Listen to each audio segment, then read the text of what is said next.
Good morning, 8 o'clockers. Good morning. By now, everybody has received at least one of these letters and a pledge form. Welcome to week 1 of the Walking the Way campaign. Now, when I first volunteered to be involved in the campaign, I was a little confused as to what stewardship actually was, having not been born and raised in this church.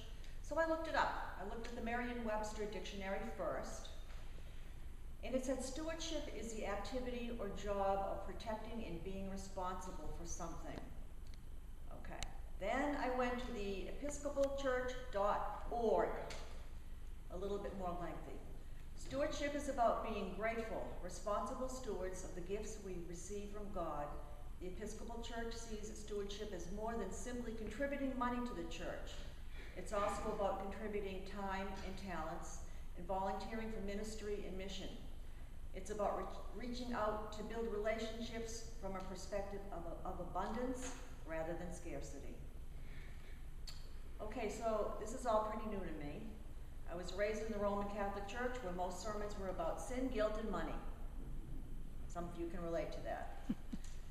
You turn in your envelope at the first collection, but you always expect 1 or 2 more collections after the communion. I walked away from organized religion many times, and I came back 5 times. First time I came back is when my father was dying and passed away from cancer. The second time was when I had kids. I wanted my kids to be brought up with the Christian faith, so I brought them to church, I brought them to Sunday school.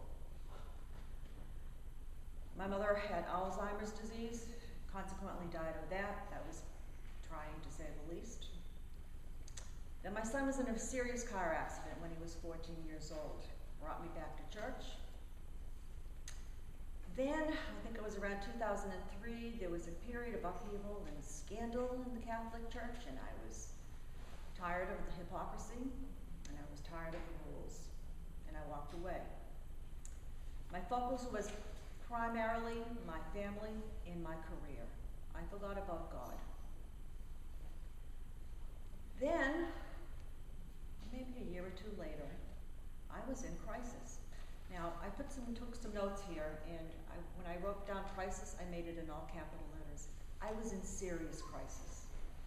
I started looking at some churches. I wanted something close to what I knew.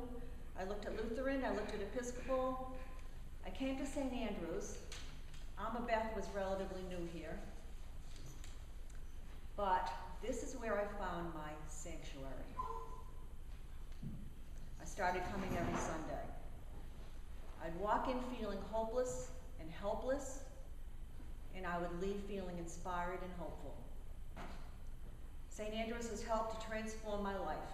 It's truly a community of fellowship. My priorities have made a positive shift. When we think about just some of the outreach that we do in this church, it is outstanding. We have Rosie's Day, which is my favorite. We have Rehoboth House. We have Souls for Souls. We have Food Pantry. And I could go on. And how they impact so many lives. So in order to maintain a thriving St. Andrew's, we have to talk about the M word, money. St. Andrew's is not self-supporting. 2013, as we all know, was a very tough year. 2014 is a very tough year financially. The vestry had to make some very painful decisions. In 2014, I'm going to be increasing my pledge. I thought hard about this, I thought long about this, but I will be increasing my pledge by 10%.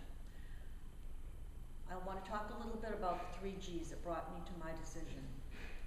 First of all, giving of time and money to something that is so important to me in my life.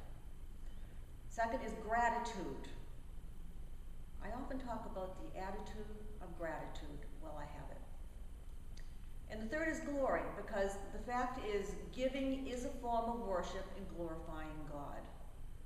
So that's something to think of when you're deciding on your pledges. Question may come up, why pledge? Well, it's important to plan the budget. And if you can't increase your pledge, at least please participate. We are looking and hoping for 100% participation. That may be a grasp, but at the impossible, but we're gonna push for it, and we're really hoping to get there. We're gonna be working really hard. In closing, St. Andrews is a community of transformation, change, and growth that I am proud and forever grateful to be a member of. So, to my 8 o'clock friends, let's all walk the way.